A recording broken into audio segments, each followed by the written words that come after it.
नमस्कार, स्वागत है आपका वंदे मातरम न्यूज़ में। मैं हूं गिरजा राव। खबरों में आगे बढ़ने से पहले आइए नजर डालते हैं आज की सुर्खियों पर। सावन के पहले सोमवार को शिवालयों में रही श्रद्धालुओं की भीड़।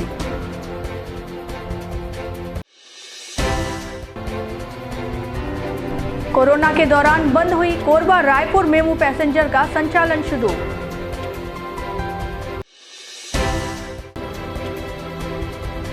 पथरीपारा वार्ड में संचालित राशन दुकान में अनियमितता। अब खबरें विस्तार से। सावन माह के पहले सोमवार के पावन अवसर पर पूरे देश के शिवालयों में भोलेनाथ की भक्ति में श्रद्धालु लीन हैं। कोरबा जिले के मुड़ापार स्थित कालीबाड़ी शिव मंदिर में भी श्रद्धालुओं का सैलाब उमड़ पड़ा। सुबह से ही मंदिर परिसर हर हर महादेव के जयकारों से गूंज उठा। श्रद्धालुओं ने भोलेनाथ का जलाभिषेक कर बेलपत्र, दूध, शहद और धतूरा अर्पित किया। मंदिर परिसर में भजन कीर्तन का आयोजन भी किया गया, जिसमें महिलाओं और युवाओं ने बढ़ चढ़कर भाग लिया। वहीं सावन के पहले सोमवार के दिन हेलीपैड रोड स्थित पंचमुखी हनुमान मंदिर में भी शिव भक्तों की भारी भीड़ देखने को मिली। शिवलिंग पर जल अर्पित करने बड़ी संख्या में श्रद्धालु मंदिर परिसर पहुंचे। सावन के पावन माह में हर सोमवार भगवान शिव की पूजा विशेष फलदायी मानी जाती है। यही कारण है कि सोमवार को पूरे दिन मंदिर में भक्तों का आना जाना लगा रहा।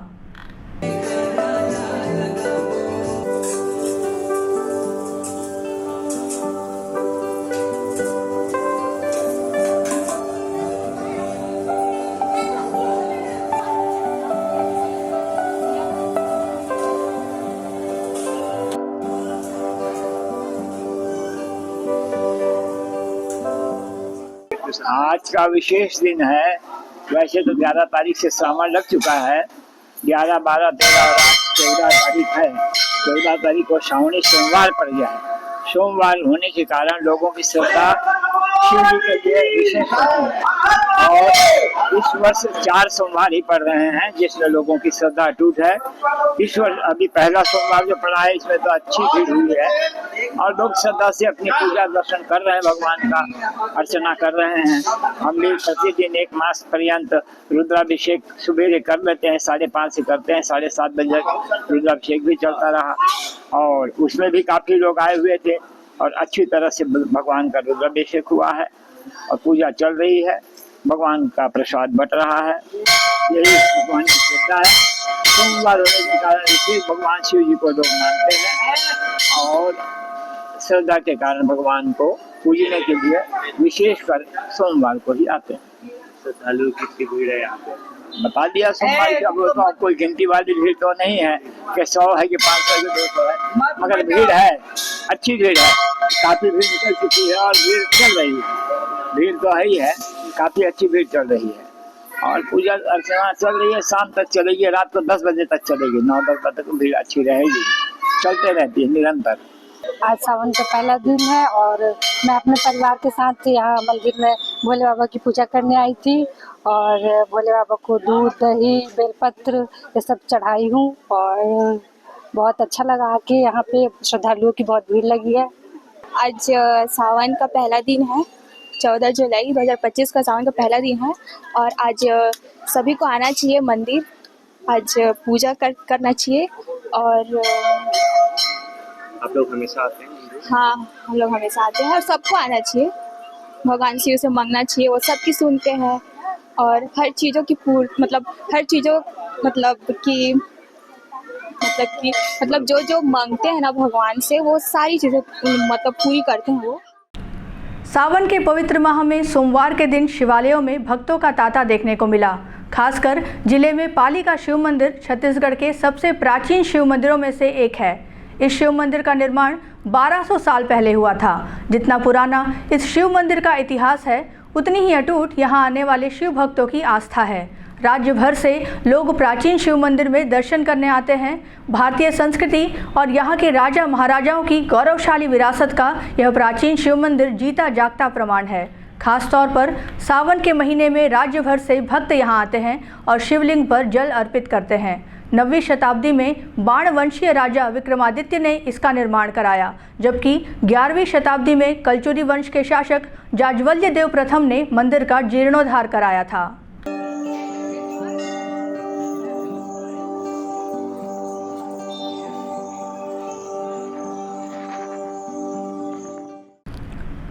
सावन के पहले दिन कुसमुंडा के शिवालयों में आस्था का सैलाब उमड़ा। सुबह से ही भोलेनाथ के जलाभिषेक के लिए मंदिरों में भक्तों का तांता लगा रहा। इस दौरान हर हर महादेव के जयकारों से मंदिर प्रांगण गूंजते रहे। अलग अलग मंदिरों में देवस्थानों पर विधि विधान से भगवान भोलेनाथ की पूजा अर्चना की गई।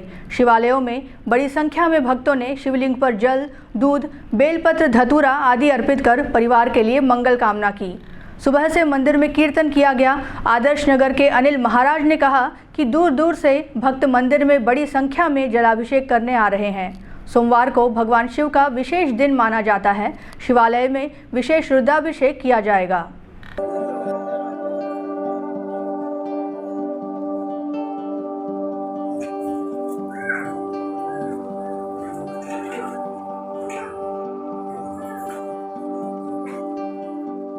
श्रावण मास जैसा कि आप सबको पता है प्रारंभ हो चुका है और एक पवित्र श्रावण मास जो है प्रथम सोमवार है। इस हेतु सभी भक्त जो है प्रातः काल से ही शिव मंदिर में शिवालय में दर्शन के लिए पूजन के लिए सभी आए हुए हैं। आप सबको पता है जैसे ही देवशयनी एकादशी होती है उसी से चातुर्मास प्रारंभ हो जाता है और चातुर्मास में सारा कार्यभार देवाधिदेव महादेव जो है संचालन करते हैं और इस प्रकार उसी दिन से जो है सभी भक्त जो है श्रावण मास प्रारंभ होने के पश्चात सुंदर पूरे श्रावण महीने भर सभी भक्त जो है शिव जी की पावन आराधना करते हैं, उनको सुंदर जल अर्पित करते हैं, बिल्वपत्र चढ़ाते हैं, उनको प्रिय लगने वाली सारी वस्तुएं उन्हें अर्पित करते हुए शिव जी को प्रसन्न करने का प्रयास करते हैं। कोरोना महामारी के दौरान बंद हुई Korba Raipur MEMU passenger train को आखिरकार रेलवे ने हरी झंडी दे दी है। रेल प्रशासन ने इस ट्रेन का परिचालन एक बार फिर से शुरू कर दिया है। इस ट्रेन के चलने से यात्रियों में जबरदस्त खुशी है, खासतौर पर उन दैनिक यात्रियों के लिए जो ऑफिस, कॉलेज और अपने रोजमर्रा के काम से कोरबा से रायपुर और रायपुर से कोरबा तक सफ़र करते हैं। गेवरा रोड स्टेशन से यह मेमू ट्रेन सुबह 6:30 बजे रवाना होगी। कोरबा पहुंचेगी 6:45 पर, फिर बिलासपुर होते हुए 11:25 पर रायपुर पहुंचेगी। वापसी में दोपहर 1:50 को रायपुर से छूटकर शाम तक गेवरा रोड स्टेशन पहुंचेगी। रेलवे विभाग का कहना है कि यात्रियों की मांग पर इस ट्रेन को फिर से शुरू किया गया है, जिससे अब रोजाना सफ़र करने वाले लोगों को बड़ी राहत मिलेगी। ये है train number 687546 Raipur Gevra road Raipur MEMU local है, जो लगभग 23 महीने से बंद थी, जिसके लिए हमारी समिति ने कई बार जीएम डीआरएम को पत्र लिखा और अब 30 जून को सांसद बृजमोहन अग्रवाल जी के नेतृत्व में रायपुर में बैठक थी SECR जोन की, जिस पर हमने सांसद जी को पत्र लिखकर कोरबा की असुविधाओं के बारे में सूचित किया। उन्होंने कोरबा की जनता को और उनकी समस्या को देखते हुए उसके निदान के लिए तत्काल रायपुर से कोरबा के बीच 3 ट्रेनों का सुविधा देने के लिए बोला है, जिस पर यह ट्रेन जो 23 महीने से बंद थी उसको 16 जुलाई से पुनः शुरू किया जाएगा। कुछ और ट्रेनें बंद है जो अभी तक शुरू नहीं, किस तरह के प्रयास कर रहे हैं आप? ट्रेनें तो अब लगभग शुरू हो गई है, परंतु कोरबा की जनता के लिए अभी भी और भी सुविधा की जरूरत है, क्योंकि अगर आप देखेंगे इस ट्रेन के पहले सुबह 7:30 के बाद से लेकर के लगभग शाम 6 बजे तक रायपुर से कोरबा के लिए कोई सीधी ट्रेन की सुविधा नहीं थी। अब वो सुविधा के रूप में एक मेमू लोकल मिली है, परंतु मेमू दोपहर को 2 बजे रायपुर से निकलती है और कोरबा लगभग शाम को 7 बजे पहुँचती है। इतनी सुविधा कोरबा की जनता के लिए पूरी नहीं पड़ेगी। अपने को रायपुर और बिलासपुर दोनों ही जगह से और भी 1-2 ट्रेनों की सुविधा है जो कम समय पे यात्रियों को कोरबा तक पहुंचा सके। कोरबा से रायपुर के बीच वो ट्रेन वापस शुरू हुई थी, कोरोना टाइम से बंद थी, क्या कहना चाहेंगे? जैसे भारत देश को असंख्य लोगों के बलिदान के बाद आज़ादी मिली, वैसे ही कोरबा के लोगों ने भी कुछ अपना बलिदान दिया है, कष्ट सहा है उन्होंने। और निश्चित रूप से जिस तरह केंद्र सरकार निरंतर क्षेत्र के विकास के लिए काम कर रही है और बहुत साल पहले कोरबा में पीयूष गोयल जी का आगमन हुआ था और उन्होंने 16,000 करोड़ रुपए का रेल प्रोजेक्ट के लिए पैसा दिया था। और कोरबा कोयले की खदान है, यहाँ विश्व प्रसिद्ध है, एशिया में सबसे बड़ी खदानें यहाँ पर है और निश्चित रूप से पूरे देश में जो ऊर्जा की मांग है उसके लिए कोयला कोरबा से ही जाता है और उसके कारण जो मालगाड़ियाँ कोयला का जो परिवहन करती है वह भी जरूरी है, लेकिन यात्री सुविधाएं भी जरूरी है। और निश्चित रूप से जिस तरह पैंडा रोड और कटघोरा और कलकत्ता के लिए नए रेल मार्ग बनने शुरू हो गए हैं और लगभग कार्य समाप्ति की ओर है। निश्चित रूप से ये जो कोरबा में अभी जो पैसेंजर ट्रेन पुनः बहाल हुई है, मैं समझता हूँ अभी कोरबा का जो रेल सुविधाएं और आगे बढ़ेंगी और निश्चित रूप से आने वाले समय में और अनेक ट्रेनें कोरबा को मिलेंगी और यहाँ के जो लोग हैं उनका जीवन सफल होगा, अच्छा होगा, उनकी यातायात अच्छे से संपन्न होगी। कोरबा जिले के कुसमुंडा क्षेत्र के आदर्श नगर कॉलोनी में SCCL द्वारा बच्चों के लिए साल 2020 में महात्मा गांधी बाल उद्यान का निर्माण करवाया गया था, जिसका उद्घाटन महाप्रबंधक राघवेंद्र प्रताप सिंह और ऊर्जा महिला मंडल की अध्यक्षा माया सिंह के द्वारा बड़ी धूमधाम से किया गया था। लेकिन अब यह पार्क अपनी बदहाली पर आंसू बहा रहा है। पार्क में लगे अधिकांश झूले टूट चुके हैं, फिसल पट्टी क्षतिग्रस्त है और चारों ओर गंदगी का आलम है। बड़े बड़े घास झाड़ियाँ उग गई हैं। हालत यह है कि यह अब बच्चों की हंसी ठिठोली की जगह शराबियों का अड्डा बन गया है। कभी बच्चों की किलकारियों से गुलजार रहने वाले इस पार्क में अब शाम होते ही असामाजिक तत्वों का जमावड़ा लगने लगा है, जिससे आम लोगों और महिलाओं का वहां जाना पूरी तरह बंद हो गया है। बच्चों के खेलने और लोगों के सुकून के लिए बनाया गया पार्क आज लापरवाही की भेंट चढ़ चुका है। सवाल यह है कि क्या SCCL प्रबंधन अपनी जिम्मेदारी निभाएगा या फिर ऐसे ही यह पार्क बदहाली की तस्वीर बना रहेगा।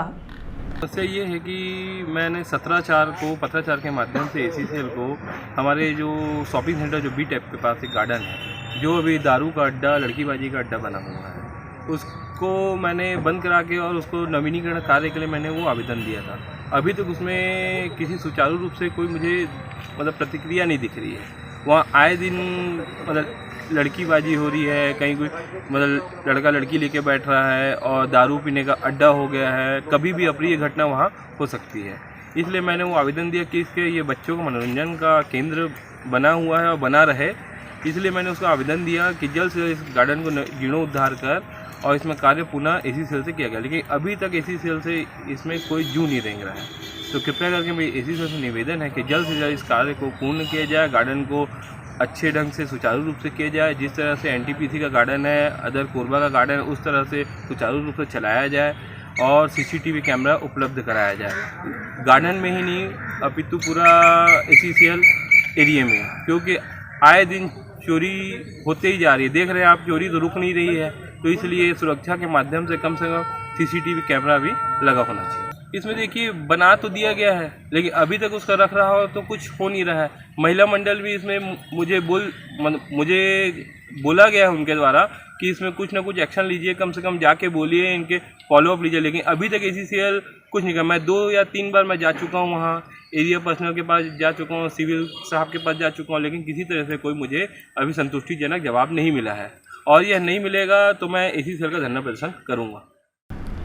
पथरीपारा वार्ड क्रमांक 20 के दर्जनों रहवासी राशन दुकान संचालक के खिलाफ शिकायत दर्ज कराने कलेक्ट्रेट कार्यालय पहुंचे।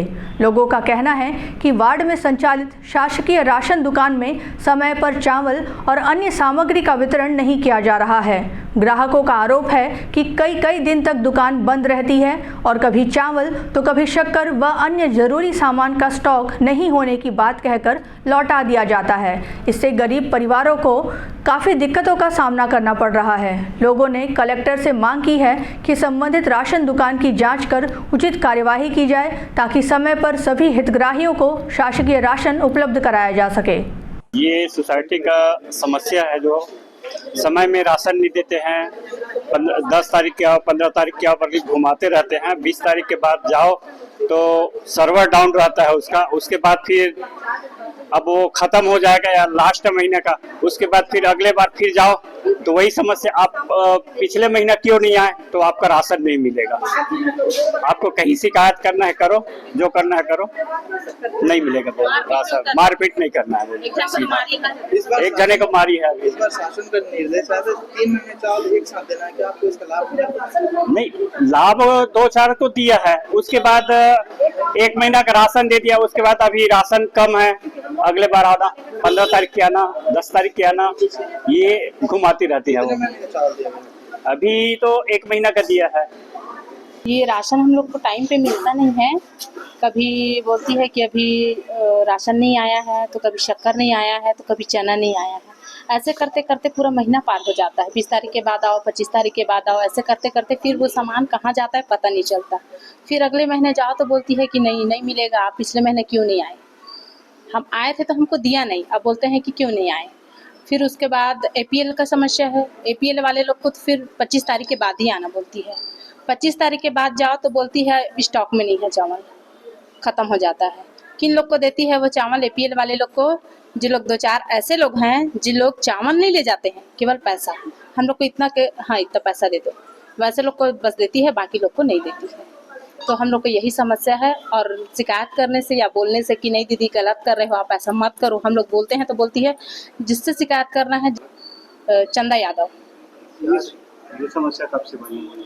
ये 1.5 साल जैसे हो जा रहा है समस्या। इस बार जो 3 महीने का राशन मिलना था वो आप लोगों को मिला कि नहीं मिला? राशन हमको नहीं मिला है। हमको केवल, मैं APL वाली हूँ, मेरे को दिन भर बैठी थी तब जाके मुझे 1 महीने का मात्र मिला है। अभी 2 महीने का चावल मेरे को नहीं मिला है। आपके जैसे कितने लोग हैं जिनको नहीं मिला है? बहुत लोग हैं, पूरा मोहल्ला है। मेरे पीछे सब लेडीज आई भी हैं। हाँ, आज सावन सोमवार है तो और लेडीज नहीं आ पाई हैं, बाकी सब लेडीज परेशान है इससे। अच्छा, अभी BPL वाले कितने लोग आए हैं? तो BPL वाले हाँ BPL वाले सभी हैं। क्या चाहते हैं आप लोग?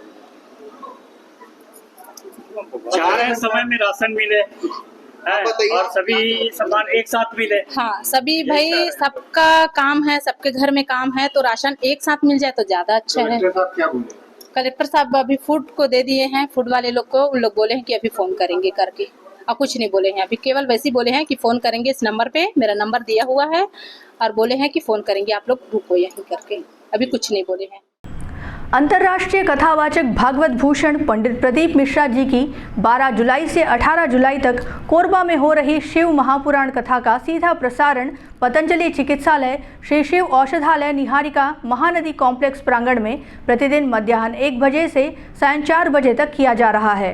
इस विषय में महानदी कॉम्प्लेक्स के डॉक्टर नागेंद्र नारायण शर्मा ने बताया कि कोरबा में आयोजित कथा ऑनलाइन हो गई है, जिससे कथा स्थल पर सीमित लोगों को ही प्रवेश की अनुमति है। हमारे परम पूज्य गुरुदेव पंडित प्रदीप मिश्रा जी कहते हैं कि पंडाल में बैठकर कथा सुनने का अनंत गुना फल प्राप्त होता है, तो हमने महानदी कॉम्प्लेक्स में पंडाल का निर्माण कर उनकी कथा का सीधा प्रसारण करने का मन बनाया, जिसमें सभी शिव भक्त पंडाल में बैठकर कथा सुने और पुण्य की प्राप्ति करें। इसी उद्देश्य से पतंजलि चिकित्सालय श्री शिव औषधालय निहारिका महानदी कॉम्प्लेक्स प्रांगण में ऑनलाइन कथा का प्रसारण किया जा रहा है। डॉक्टर नागेंद्र नारायण शर्मा ने सभी शिव भक्तों, आमजनों सहित अंचलवासियों से अधिक संख्या में उपस्थित होकर शिव महापुराण कथा का श्रवण कर पुण्य लाभ प्राप्त करने हेतु अपील की है।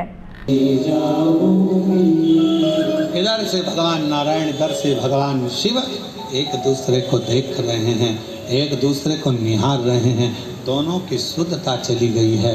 इतनी देर में दक्ष प्रजापति का आगमन हो रहा है। वो दिखा देता है कि किसी के करने से कुछ नहीं होता, जो शिव चाहता है वही होता है, इसके सिवा कुछ नहीं होता। आखिर श्रावण के महीने में ऐसा हुआ क्या था? 1 महीने की महत्वता इतनी कैसे? परम पूज्य गुरुदेव पंडित प्रदीप मिश्रा जी, जो शिव महापुराण कहते हैं, अंतर्राष्ट्रीय कथावाचक है, वे अपनी कथा में लगातार कहते हैं कि कथा जो है पंडाल में सुनने से उसका अनंत गुना फल प्राप्त होता है। और अभी जो कथा है वो ऑनलाइन हो गई है, और जहाँ पर कथा हो रही है वहाँ सीमित लोगों की ही अनुमति है, सीमित लोगों का ही प्रवेश है, और वहाँ हॉल या पंडाल जैसी कोई व्यवस्था नहीं है, हॉल की व्यवस्था है। तो ऐसा मन में विचार आया कि क्यों ना हम पंडाल का निर्माण करके और एक बड़ी स्क्रीन लगाकर और उनकी कथा को लाइव करें, तो लोगों को पंडाल में बैठकर कथा श्रवण करने का अवसर प्राप्त होगा। और जैसा परम पूज्य गुरुदेव जी कहते हैं कि पंडाल में बैठकर कथा श्रवण करने से उसका अनंत गुना फल प्राप्त होता है, तो इस उद्देश्य से कि कोरबा वासियों को यह लाभ मिल सके, इस कथा से वो पंडाल में बैठकर सुनने से वंचित न हो पाए करके हमने पंडाल का निर्माण किया, और आज पंडाल में कथा का लाइव प्रसारण हम कर रहे हैं। कोरबा के मुड़ापार हेलीपैड के पीछे स्थित मानिकपुर थाना क्षेत्र में अवैध गतिविधियों पर नगर निगम ने बड़ी कार्यवाही की है।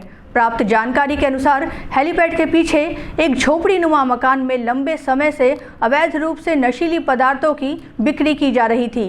इस अवैध कारोबार के चलते इलाके में असामाजिक तत्वों का जमावड़ा भी बना रहता था, जिससे क्षेत्रवासियों में दहशत का माहौल था। शिकायत मिलने पर नगर निगम की टीम ने पुलिस बल के साथ मौके पर पहुंचकर कार्यवाही की।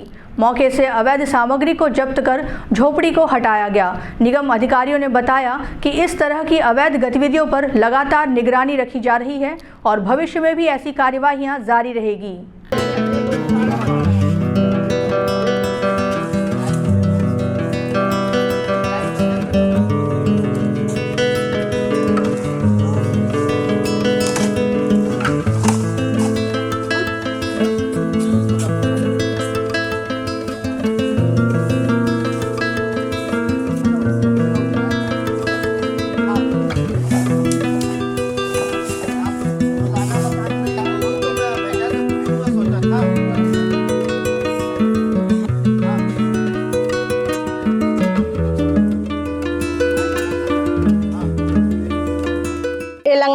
झोपड़ी बनाए हैं और एकरा ना लड़की लेके आथे और रात भर गाड़ी गिला देथे और हम एक ठून सुते नहीं पान, हम एकदम परेशान रहथन।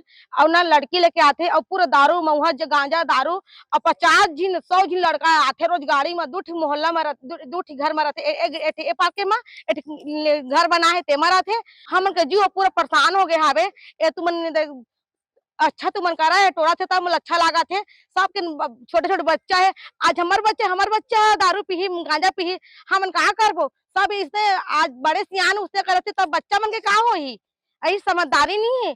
आज सबके बच्चा बिगड़ा थे, आज हमारो बच्चा बिगड़ा थे, मजे एठी बेटा है बिगड़ा थे। कोई अगर सुना ये नहीं होते कर लड़का मन आते पियत खाते ठीक ले करा था, एकदम लड़की लेके आते दारू पिया थे गांजा पिया थे पूरा ये करा था। हमन पूरा परेशान हो जात हन। अब एलंग अब अच्छा लगा थे पुलिस आई से तो हमन के साथ दी पुलिस है। एलंग बस्ती बस जाही इसन तो एलंग बस्ती उजर जाती, एलंग कोई रहे के सहारा नहीं रही सर। जब ऐसे दारू नशा करते मतलब मना करथन तो हमारे ऊपर चढ़ बैठा थे, मारे भी पीटा मोला इतना जोर से मारे कान्हा मोर गाल चंचन मना गए ओकर घर में कहे गए तीसरे मोला कान्हा मारे है मोर लाल उबा गिरिस गाल मारी था। हेलीपैड के पीछे एक सामुदायिक भवन है और वहाँ पे एक खाली जगह पे कुछ असामाजिक तत्वों के द्वारा एक प्लास्टिक का झोपड़ी नुमा एक तो मकान बनाए थे। जिसमें ग्रामीणों के द्वारा यह शिकायत किया गया था कि उस झोपड़ी में देर रात तक आकर के बैठते हैं और नशीली पदार्थ का जिसे सेवन करते हैं, गांजा दारू वगैरह पीते रहने की सूचना जैसे प्राप्त हुआ था। तो उनकी सूचना पर तत्काल नगर निगम की टीम से मिल करके उस अवैध तरीके से बनाए हुए झोपड़ी को उसको तोड़ा गया है। मानिकपुर चौकी से सूचना प्राप्त हुई नगर निगम के अतिक्रमण शाखा को कि ACCL हेलीपैड के पीछे कुछ नशाखोर लोग कुछ अवैध निर्माण किए हुए हैं, जिसमें बार बार शिकायत आ रही है। तो जिसे जांच किया गया, जांच के उपरांत पाया गया कि यहाँ एक शेड करके झोपड़ी नुमा एक निर्माण कर लिया गया था और तत्काल मौका स्थल पर कुछ असामाजिक वस्तुएं का भी यहाँ देखने को मिला हमें, जिसे तत्काल कार्रवाई करते हुए इसे तोड़ा गया है और जितने भी सामान थे उसे जब्ती बनाया गया है। अब वक्त हो चला है हमारे खास और ज्ञानवर्धक कार्यक्रम बूझो तो जाने का। यह आम जनता से जुड़ने का हमारा प्रयास है, जिसमें हर क्षेत्र से सवाल पूछे जाएंगे और सही जवाब देने वालों को दिया जाएगा आकर्षक उपहार।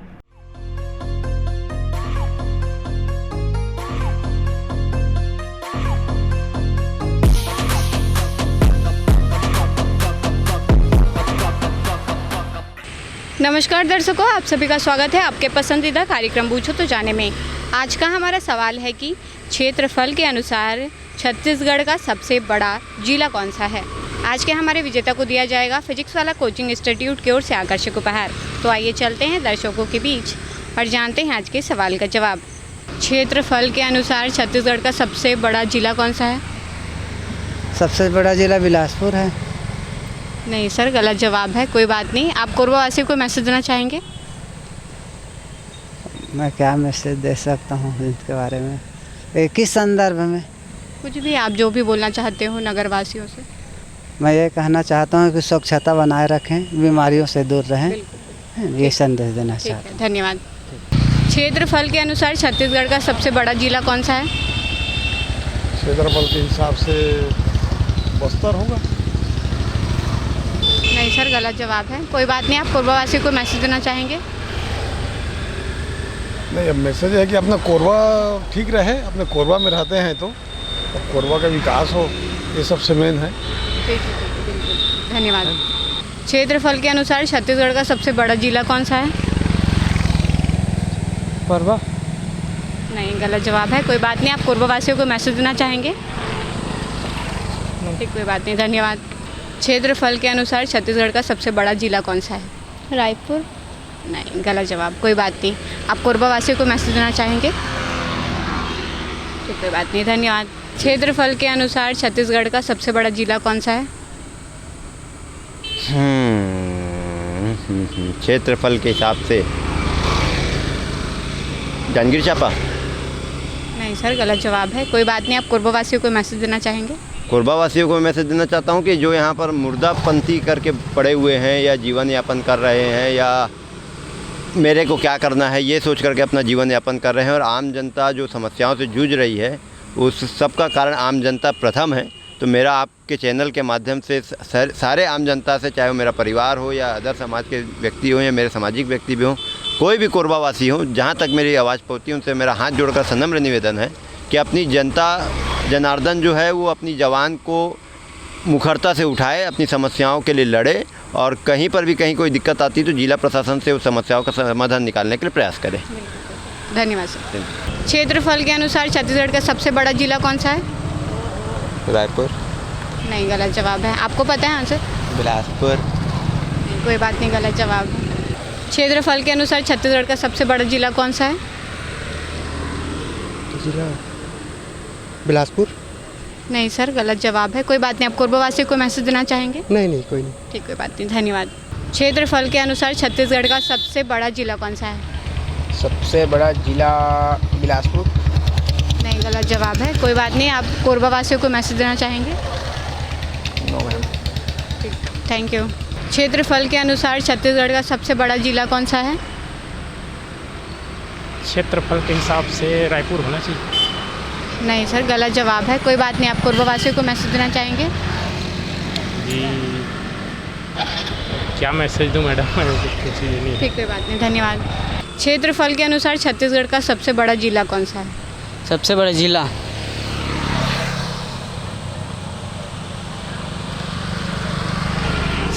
नहीं पता। ठीक, कोई बात नहीं, ठीक है, थैंक यू। क्षेत्रफल के अनुसार छत्तीसगढ़ का सबसे बड़ा जिला कौन सा है? खरगोन। क्या है? खर जिला। सरगुजा जिला। सरगुजा जिला। बिल्कुल सही जवाब दिया है आपने। आपका नाम क्या है? आकांक्षा केसरी। आपको दिया जाता है फिजिक्स वाला की ओर से आकर्षक उपहार। कैसा लग रहा है जीत के? अच्छा। अपने क्लासमेट्स को कोई संदेश देना चाहोगे? संदेश दीजिए अपने क्लास का, बोलिए। कुछ बोलना चाहोगे कोरबावासियों को? धन्यवाद। आज का हमारा सवाल था कि क्षेत्रफल के अनुसार छत्तीसगढ़ का सबसे बड़ा जिला कौन सा है, जिसका सही जवाब है सरगुजा। आज की हमारी विजेता रही हैं आकांक्षा, जिन्हें दिया गया है फिजिक्स वाला कोचिंग इंस्टीट्यूट की ओर से आकर्षक उपहार। आज के लिए बस इतना ही। कल फिर मिलते हैं एक नए सवाल और जवाब के साथ। बने रहें वंदे मातरम न्यूज़ के साथ। तब तक नमस्कार। खबरों का सिलसिला यूं ही जारी रहेगा। देखते रहिए वंदे मातरम न्यूज़। मिलते हैं अगले बुलेटिन में, तब तक के लिए नमस्कार।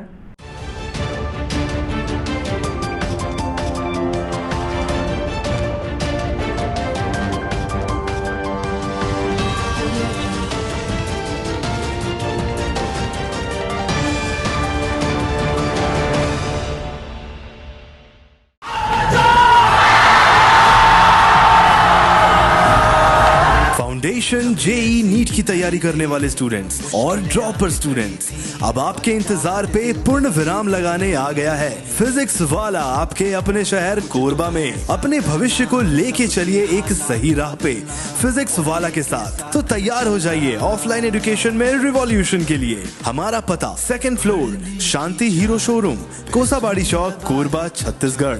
फिजिक्स वाला विद्यापीठ पाठशाला। पढ़ लो चाहे कहीं से, मंजिल मिलेगी यहीं से।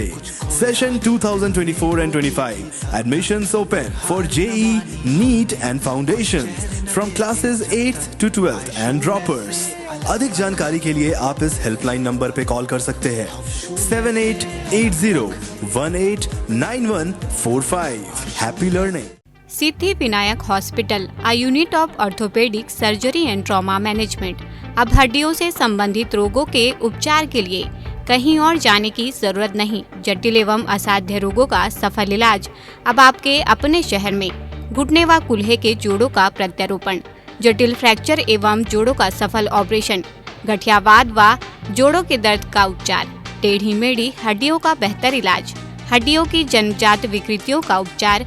इसके अलावा OPD 1-2 की सुविधा, modern pathology lab, private semi private general ward की सुविधा, modern digital x ray, ECG, ICU, ventilator की सुविधा, pharmacy, OT team, waiting area, 24 घंटे एम्बुलेंस एवं आपातकालीन सुविधाएं उपलब्ध।